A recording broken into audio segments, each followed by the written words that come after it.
lama menghilang. Gimana Pak Gede? Gimana Pak Gede? Ya, labelnya itu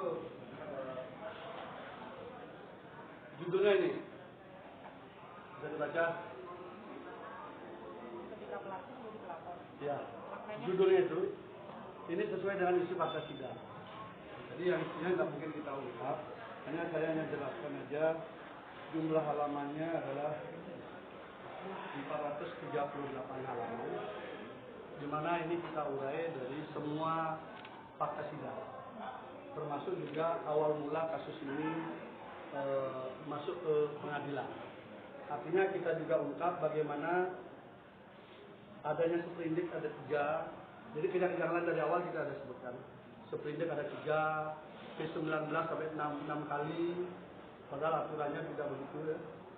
3 kali sudah harus di SP3 kasusnya, ini 6 kali kita ungkap juga sebagai prolog. Tetapi yang paling penting adalah dari fakta itu kesimpulannya ini. Kenapa? Karena kita ungkapkan juga fakta sidang soal chatting mesra daripada korban itu beberapa kali kepada terdakwa dan terdakwa tidak terlalu merespon, kita ungkap. Surat juga yang menyatakan bersedia untuk menjadi istri terdakwa itu juga muncul.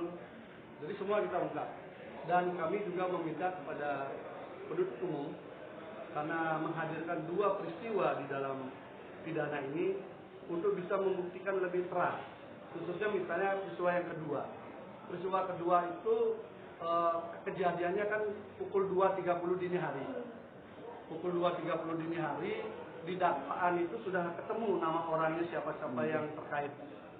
Tetapi di sidang terakhir sampai tuntutan kemarin itu hilang semua.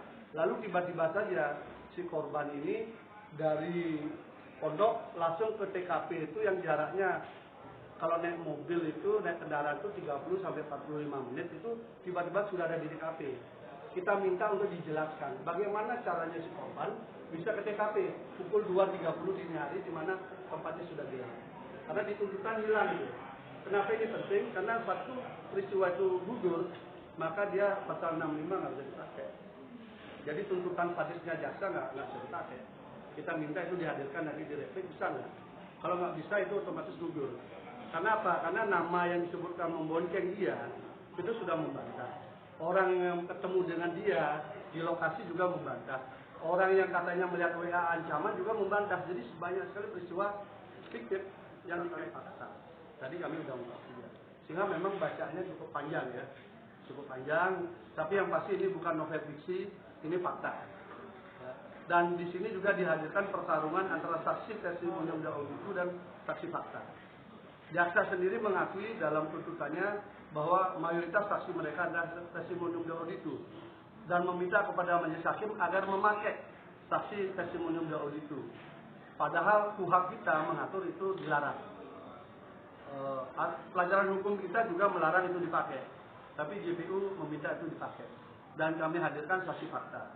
Jadi saksi yang ada di lokasi, saksi yang melihat korban ketika ketemu dengan terdakwa, semua kita hadirkan di dalam pembelaan. Sehingga pertarungannya adalah apakah testimonium de auditu yang dimenangkan atau saksi fakta yang akan dimenangkan. Kan gitu. Kalau testimonium de auditu yang dimenangkan, maka akan lahir peradilan sesat. Dan itu akan bisa terjadi kepada semua orang. Tinggal sebutkan aja si A, nanti kita jadi 1, 2, 3, 4, 5 orang, cerita sama, dia bersaksi di situ walaupun tidak ada di lokasi. Maka itu dianggap kesaksian. Itu yang akan terjadi. Dan itu akan menuju peradilan yang sesat. Kami menolak saksi itu karena itu